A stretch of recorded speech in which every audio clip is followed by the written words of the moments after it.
Good morning, church. It's good to be with y'all again. We will speak with y'all. For those of you who don't, or for our online folks, my name is Caleb Oak. I'm the guest speaker today here at Pecos Church of Christ. If you're not here with us today, we hope to see you in the future. You're welcome to visit with us. Good friendly place here. So we'd love to see you sometime. But thank you for joining us. Today we're going to continue our series on the Sermon on the Mount. We've been exploring this question of how to be pleasing to God. And we studied last week some areas that He's directed us. And first and foremost, He desires for us to know Him. And He desires for us to know His ways. And He also desires for us to obey Him. Obey and do what He's asked of us. So we've been looking at the Sermon on the Mount because this is where Jesus tells us what He desires His followers to do. Who He wants them to be. How they should impact society. How they should live. Where their heart should be at. And so the very first part of this is the Beatitudes. And it's all about the heart, because the heart matters to God. And it always has, but Jesus is starting to redefine some things because people have lost the way. So far we've looked at the first two instructions as to what to do with the heart. The first one is the poor in spirit. We find this in Matthew chapter 5. And so the poor in spirit. And the idea that we explored there is that we, as God's people, need to recognize who we are and our position. And that we have nothing to offer God, and He has given us a great gift. And in that poor in spirit, we also recognize our positions before people. It causes us to be humble, not just before God, but people. The second is that we recognize those who mourn. And now, remember, if we have to keep everything within context, this is in a spiritual nature. And so the mourning section taught us that our heart needs to recognize the seriousness of our sin, to lament and mourn the impact that it has had on the world, how destructive and evil it is, and it needs to go to our core. And this mourning of sin needs to affect change within us. It needs to point us and direct us to going out and sharing the gospel with those who have no hope. But it also needs to point us towards okay, good. It keeps sounding like I'm it points us towards the fact that we need to repent. This mourning of our sin. So it points us towards not just going out and evangelizing, but also repenting. And it also shows us that we will be comforted because we have a hope of salvation that Jesus provided us. So that's what we looked at last week. So now we're going to continue down the list. We're going to look at the next three that Jesus tells His people who they, or where their heart should be, how they should be. And so we're going to read Matthew 5 through 7. And here we're going to see the meek, those who hunger and thirst for righteousness, and the merciful. This is a challenging section, but God calls us to it. So let's read this in Matthew chapter 5, verses 5 through 7. And it says this: Blessed are the meek, because they will inherit the earth. Blessed are those who hunger and thirst for righteousness, because they will be satisfied. Blessed are the merciful, because they will be shown mercy.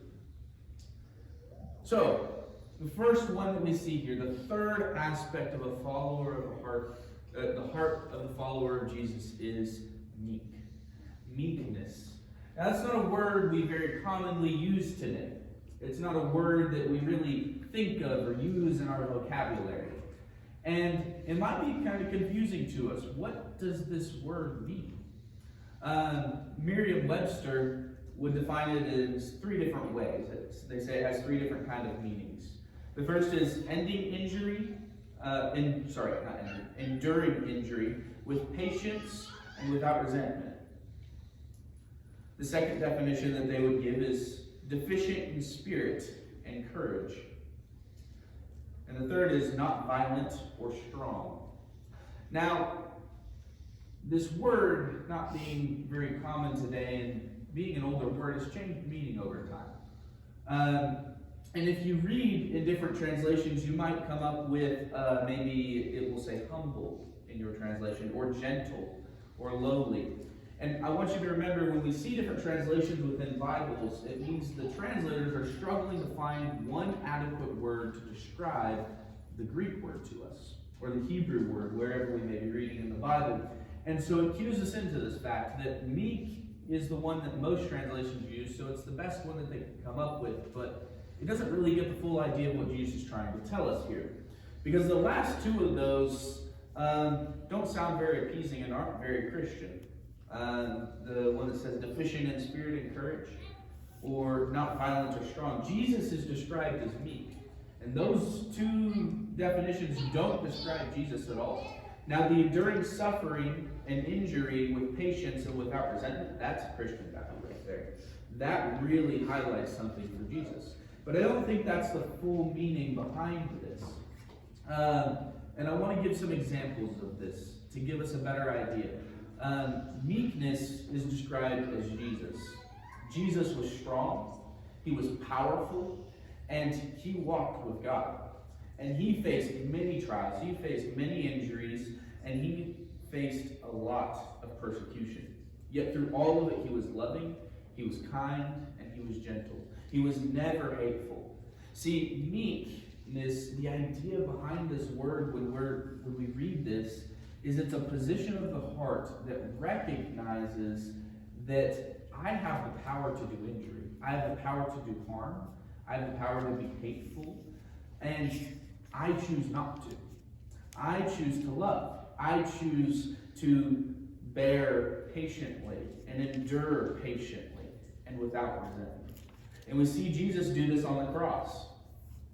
This is one of the greatest examples of this. There's people who beat him. There's people who torture him, and there's those who curse him, they reject him. His disciples walk away from him. Everybody almost abandons him. And he's betrayed by one of his closest friends. And yet, for all of those, he offers forgiveness. He offers forgiveness to his enemies. He holds no resentment. He's a forgiving God. And that is to those who have injured him, to those who have persecuted him. And he does it with patience. And just that whole idea Jesus displays beautifully for us. And as we continue to think about this, other Christians have displayed this throughout history. You think of Stephen in Acts chapter 7. And as he's being stoned by people who are persecuting him, his enemies, he says, Lord, do not hold this sin against him. That is his prayer before he dies. And he doesn't curse the people. He doesn't yell at them. He doesn't hate on them. He asks for their forgiveness, for them to be forgiven. Our meekness drives us to love our enemies even when it's really, really hard to do so. Because it says we're not going to injure somebody else.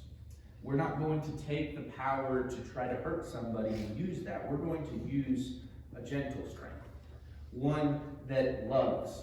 And we see this, and one of the best ideas behind meekness is this idea of being self-controlled. And if you know the fruits of the Spirit, one of those is being self-controlled. This is a very valuable aspect of being a Christian. And so meekness goes beyond just this idea of enduring patiently. It is self-control. And self-control allows us to do many, many things.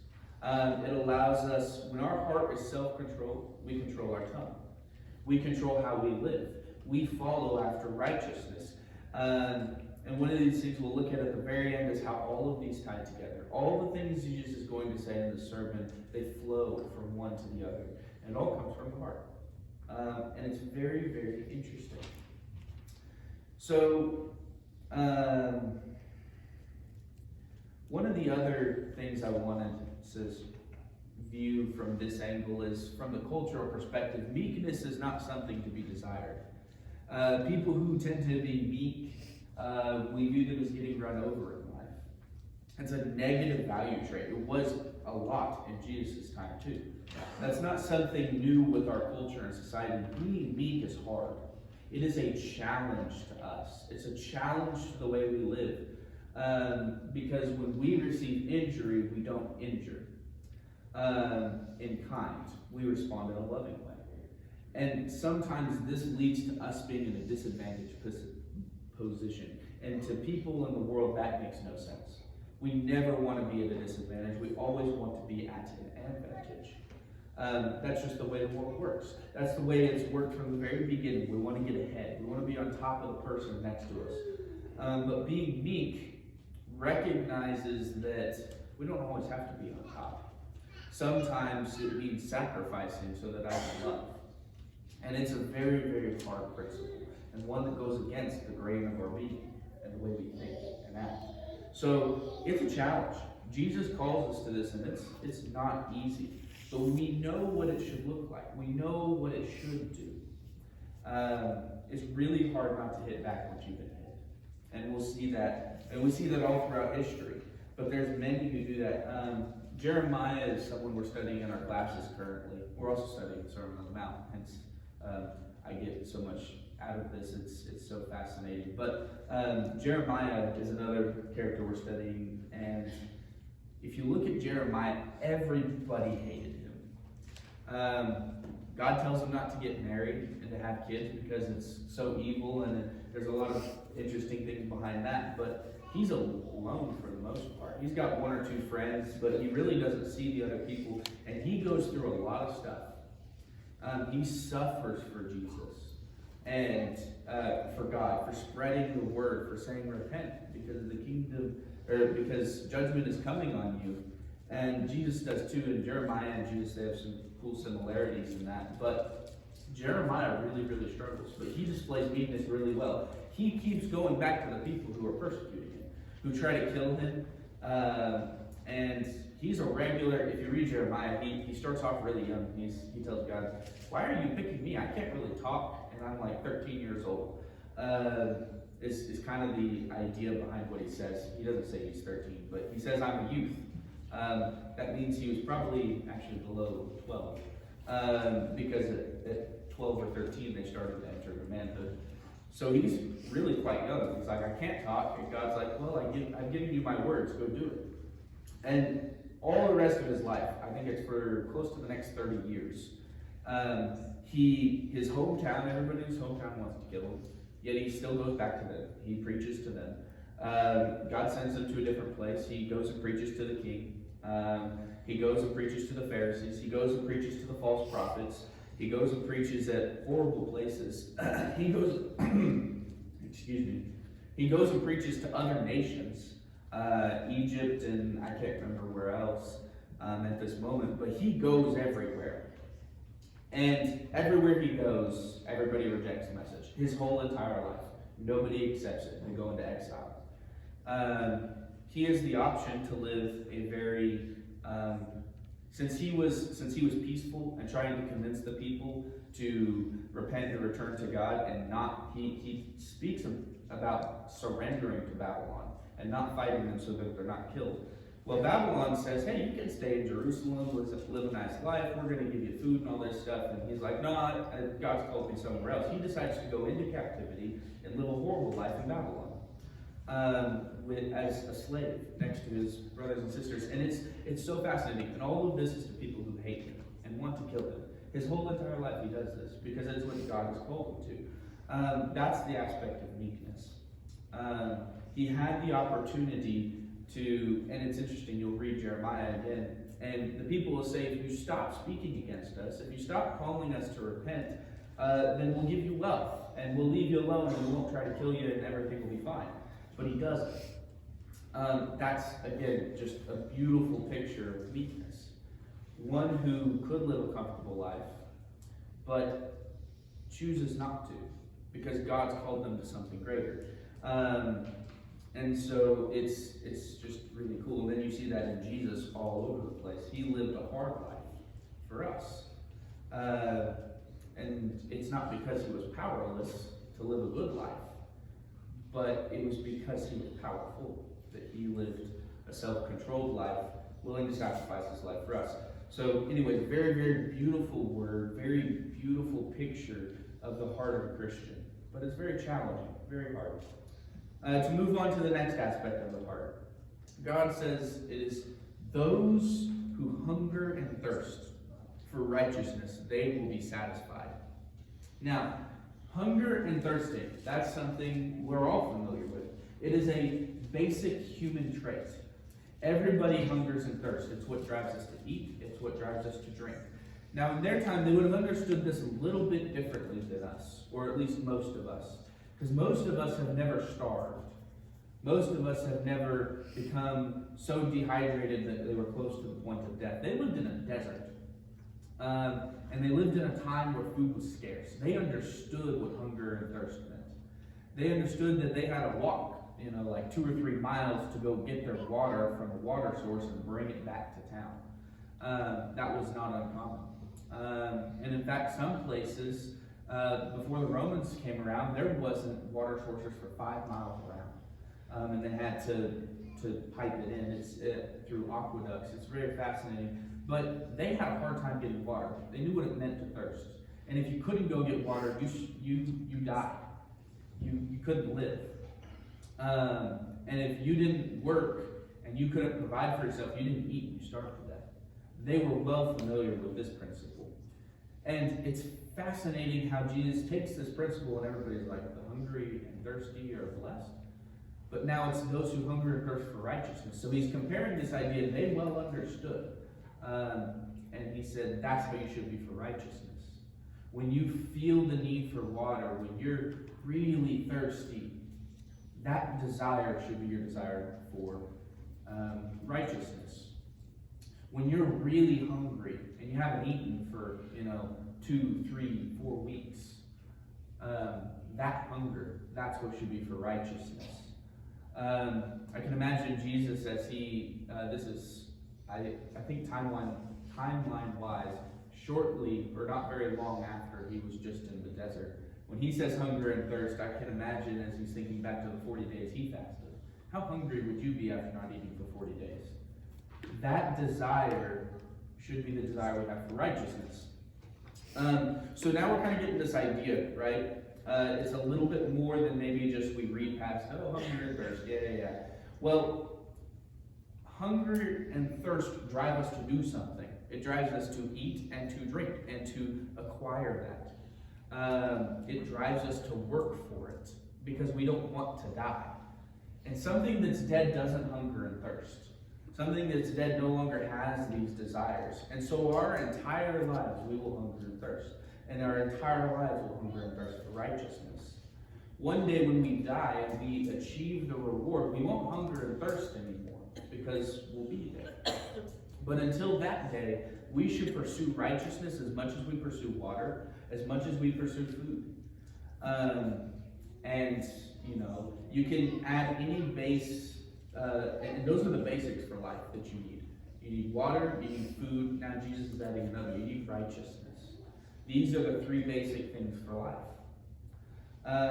And so it's just very fascinating the imagery he uses. And if you really try to tap into your brain, that this is what it is. And if you struggle to relate to being hungry and thirsty, don't do a fast from water. That's not very recommended. Though there's people who have done it. Fast from food for a week.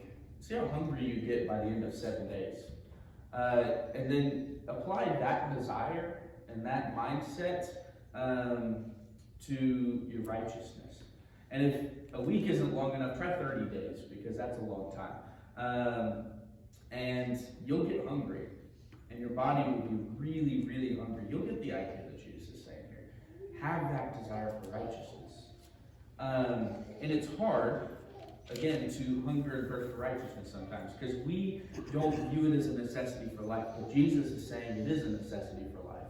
and you should have the same desire after it. So, really cool imagery, again, that he's using that they would have understood, but was so opposite to the way that they viewed the world.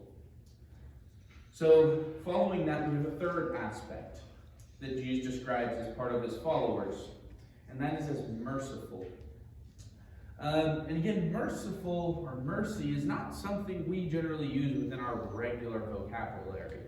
And maybe as Christians we use it a lot, maybe we have some ideas as to what that means and what that is, but most people don't. And even some Christians have some ideas about it that's not quite what it really means.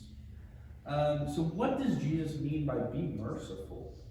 I came across this really cool definition, and I thought it was a really good distinction between mercy and grace, because that's generally what we get it mixed up with. It's really hard. And so in my studies, I came across this guy, and he defined it as this. Richard Lenski makes the distinction this way, saying, the noun eleos, which is the Greek word, which is translated mercy, always deals with what we see of pain, misery, and distress, the results of sin. And charis, which is the Greek word for grace, always deals with the sin and guilt itself. So mercy, on the one hand, extends relief. The other, grace, extends pardon. The one, mercy, cures, heals, and helps. The other, grace, cleanses and reinstates. See, mercy is compassion and caring for the outcast and those in need. And we'll see Jesus and God display this all throughout the Bible. And if you remember back to our study in Exodus 34, 6, and 7, mercy is one of the attributes of God, and he shows it beautifully. And every single time it's extending a gift to someone who's an outcast, who's considered that doesn't have any value, and who is hurting, who's in need. So mercy drives the believer to, from their heart, to give, to help, to comfort, to heal. These are gifts that we can extend. We can't extend grace. Well, we can, but not God's grace, if that makes sense. We can share it, and we can forgive people, but we can't forgive sins. That's not within our power. That's Jesus' power. That's his blood. That's his gift. But our gifts to people is to care for their needs. Today we studied in 1 John chapter 3, loving of brothers, which this love should extend to our enemies as well. And we talked about how love means that we give of ourselves. We give to people. We take care of them. We notice their needs. We're aware of them. And then we try to meet them to the best of our abilities, to the most that we can. And sometimes sacrificing our own comfort, sacrificing our own time, sacrificing our own plans and agendas and ideas to go out, stop, see someone, and help them. And we talked about how important this is. See, mercy is a driving force for love and care, especially to those that people ignore or miss. And so a good example of this, a really good example of this that I love, is the Good Samaritan. If you remember this story, there's a couple of people within it. There's this Samaritan who's an enemy or an outcast or just relatively ignored. They weren't very wealthy. They had a hard time in life.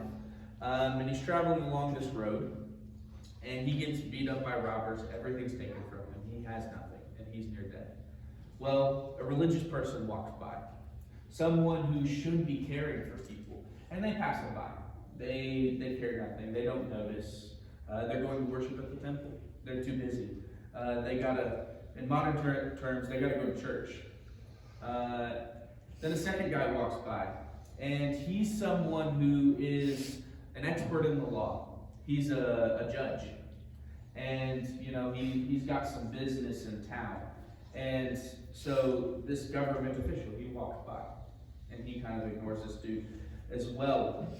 But then, just a lowly Jew, walking by, an enemy of the Samaritan, in a sense, and someone who you wouldn't generally think of, someone who's not really that righteous, not a religious person, he's not an expert in the law, And there's a lot of hate between Samaritans and Jews. He stops and he sees this man and he says, well, all my plans, all the work I was going to do, it doesn't really matter right now. There's someone in need. And he didn't care who he was. And he picks him up, he puts him on his donkey, he dresses his wounds, he helps him as best he can with whatever he has there. He goes to an inn. He pays the innkeeper not only for his room, but also to feed him, to get other medical supplies, to take care of him. He says, if there's any other expenses that this money that I have on me right now can't cover, I'll come back and bring it to you. So now, as he leaves, he's lacking in supplies that he had, that he was probably going to sell for a living. He doesn't have money, and he's basically just given everything to this dude on the side of the road who's his enemy, or that he doesn't particularly like, and it's all to take care of him. So now he's going to suffer a little bit. He's going to be uncomfortable because he just gave a lot to this dude. He gave everything he had on him to take care of him. And he's going to go back, collect more, and come back and make sure that guy's taken care of. I don't know how long his journey was, but he dropped everything. And not only did he drop everything, he gave a lot. And he suffered for that. But this is the idea of mercy. And you'll see this in other sections of the Bible too. And you see this in Jesus' life. Jesus just coming to earth is a sign of mercy. He came to heal and to give and to help. And so he leaves heaven where he has everything. Where he doesn't have to be uncomfortable. He never has to suffer. He never has to go hungry. He never has to go thirsty. Everything is taken care of. He's good up there. And he chooses to leave all of that behind. He comes here for us.